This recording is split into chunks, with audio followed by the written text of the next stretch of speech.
ಪರಿಷತ್ ticket ಕೈತಪ್ಪಿದ್ದಕ್ಕೆ Raghupati Bhat ಬೇಸರ ವ್ಯಕ್ತಪಡಿಸಿದ್ದಾರೆ ಅಂತ ಹೇಳಲಾಗಿದೆ. ನೈಋತ್ಯ ಪದವೀಧರ ಕ್ಷೇತ್ರದ ಆಕಾಂಕ್ಷಿಯಾಗಿದ್ದರು ರಘುಪತಿ ಭಟ್ ಅಂತ ಹೇಳಲಾಗಿದೆ. 1994ರಿಂದ ವಿವಿಧ ರೀತಿಯಲ್ಲಿ ಕೆಲಸ ಮಾಡಿದ್ದೀನಿ. 3 ಬಾರಿ ಬಿಜೆಪಿ ಶಾಸಕನಾಗಿ ಕೆಲಸ ಮಾಡಿದ್ದೀನಿ. ಕಳೆದ ಚುನಾವಣೆಯಲ್ಲಿ ಕೂಡ ಟಿಕೆಟ್ ತಪ್ಪಿಸಿದ್ರು. ಪದವೀಧರ ಕ್ಷೇತ್ರದಿಂದ ಟಿಕೆಟ್ ಭರವಸೆ ಕೊಟ್ಟಿದ್ರು, ನನಗೆ ಟಿಕೆಟ್ ಸಿಕ್ಕಲಿಲ್ಲ ಅನ್ನುವಂಥದ್ದು. ಹೆಚ್ಚು ಪದವೀಧರರನ್ನ ನಾನು ನೋಂದಾಯಿಸಿದ್ದೀನಿ. ಕಾರ್ಯಕರ್ತರು ಅಭಿಮಾನಿಗಳು ಚಿಂತಿಸುವ ಕಾಲ ಇದು ಅಂತ ರಘುಪತಿ ಭಟ್ ಹೇಳಿದಾರಂತೆ. ಬಿಜೆಪಿಯ ನಿಲುವಿನಿಂದ ನಾನು ವಿಚಲಿತನಾಗಿದ್ದೇನೆ ಅಂತ ಪೋಸ್ಟ್ ಹಾಕಿದ್ದಾರೆ ರಘುಪತಿ ಭಟ್ ಸೋಷಿಯಲ್ ಮೀಡಿಯಾದಲ್ಲಿ.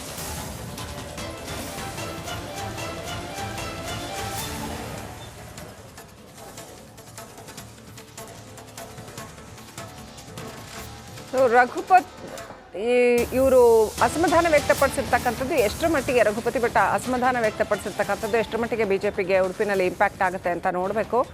ಪದವೀಧರ ಕ್ಷೇತ್ರದಿಂದ ಟಿಕೆಟ್ ಕೊಡ್ತಾರೆ ಅನ್ನೋ ಭರವಸೆ ಇತ್ತು ಅವ್ರಿಗೆ, ಆದರೆ ಟಿಕೆಟ್ ಸಿಕ್ಕಿಲ್ಲ, ಹಾಗಾಗಿ ಅಸಮಾಧಾನ ವ್ಯಕ್ತಪಡಿಸಿದ್ದಾರೆ.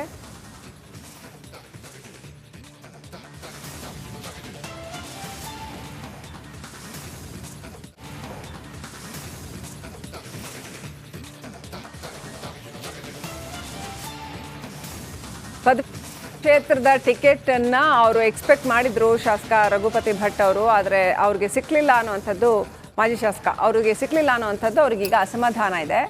3 ಸಾರಿ ಬಿಜೆಪಿ ಶಾಸಕನಾಗಿ ಕೆಲಸ ಮಾಡಿದ್ದೀನಿ, ಸಿಗಬೇಕಾಗಿತ್ತು ನನಗೆ ಈ MLC ಟಿಕೆಟ್ ಭರವಸೆ ಕೊಟ್ಟಿದ್ರು, ಸಿಕ್ಕಲಿಲ್ಲ ಅಂತ ಅಸಮಾಧಾನ ವ್ಯಕ್ತಪಡಿಸಿದ್ದಾರೆ. ಅತಿ ಹೆಚ್ಚು ಸಂಖ್ಯೆಯ ಪದವೀಧರರನ್ನ ನೋಂದಾಯಿಸಿದ್ದೀನಿ, ಕಾರ್ಯಕರ್ತರು ಅಭಿಮಾನಿಗಳು ಚಿಂತಿಸುವ ಕಾಲ ಅಂತ ಹೇಳಿದ್ದಾರೆ. ಅಂದರೆ ಸ್ವಲ್ಪ ಸ್ಟ್ರಾಂಗ್ ಆಗಿ ಇವರು ಅಸಮಾಧಾನ ವ್ಯಕ್ತಪಡಿಸಿದ್ದಾರೆ. ಇದೇನಾದರೂ ಇಂಪ್ಯಾಕ್ಟ್ ಆಗುತ್ತಾ ಕಾದು ನೋಡಬೇಕಾಗತ್ತೆ.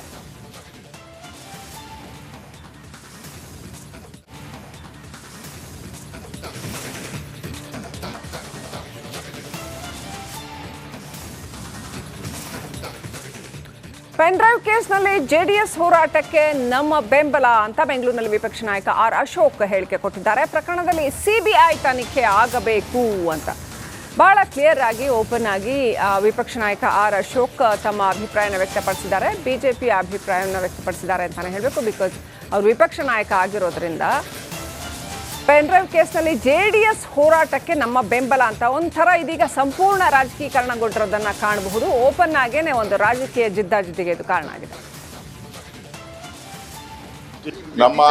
ನಮ್ಮ ಬಿಜೆಪಿಯ ಸ್ಪಷ್ಟ ನಿಲುವು, JDS ಏನು ಹೋರಾಟ ಮಾಡ್ತಾ ಇದಕ್ಕೆ ನಾವು ಬೆಂಬಲ ಕೊಡ್ತೀವಿ. ಇಲ್ಲಿ CBI ತನಿಖೆ ಆಗಬೇಕು. CBI ತನಿಖೆ, ಯಾಕಂದರೆ ಯಾರ್ಯಾರು ಇದಕ್ಕೆ ಕಂಪ್ಲೇಂಟ್ದಾರರು ಇದ್ದಾರೆ ಅವ್ರ ಮೇಲೇ ಕೇಸ್ ಹಾಕುವಂಥದ್ದು ಆಗ್ತಾ ಇದೆ. ಆ ದೃಷ್ಟಿಯಿಂದ ಇದನ್ನು CBI ತನಿಖೆಗೆ ಆಗಬೇಕು ಅನ್ನೋದು ನಮ್ಮ ಅಭಿಪ್ರಾಯ.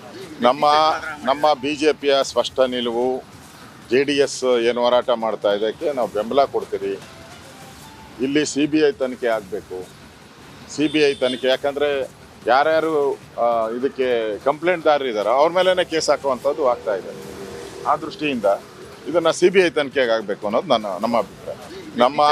ನಮ್ಮ ಬಿಜೆಪಿಯ ಸ್ಪಷ್ಟ ನಿಲುವು, JDS ಏನು ಹೋರಾಟ ಮಾಡ್ತಾ ಇದಕ್ಕೆ ನಾವು ಬೆಂಬಲ ಕೊಡ್ತೀವಿ. ಇಲ್ಲಿ CBI ತನಿಖೆ ಆಗಬೇಕು. CBI ತನಿಖೆ, ಯಾಕಂದರೆ ಯಾರ್ಯಾರು ಇದಕ್ಕೆ ಕಂಪ್ಲೇಂಟ್ದಾರರು ಇದ್ದಾರೆ ಅವ್ರ ಮೇಲೇ ಕೇಸ್ ಹಾಕುವಂಥದ್ದು ಆಗ್ತಾ ಇದೆ. ಆ ದೃಷ್ಟಿಯಿಂದ ಇದನ್ನು CBI ತನಿಖೆಗೆ ಆಗಬೇಕು ಅನ್ನೋದು ನಮ್ಮ ಅಭಿಪ್ರಾಯ. ನಮ್ಮ ಬಿಜೆಪಿಯ ಸ್ಪಷ್ಟ ನಿಲುವು, JDS ಏನು ಹೋರಾಟ ಮಾಡ್ತಾ ಇದಕ್ಕೆ ನಾವು ಬೆಂಬಲ ಕೊಡ್ತೀವಿ. ಇಲ್ಲಿ CBI ತನಿಖೆ ಆಗಬೇಕು. CBI ತನಿಖೆ, ಯಾಕಂದರೆ ಯಾರ್ಯಾರು ಇದಕ್ಕೆ ಕಂಪ್ಲೇಂಟ್ದಾರರು ಇದ್ದಾರೆ ಅವ್ರ ಮೇಲೆ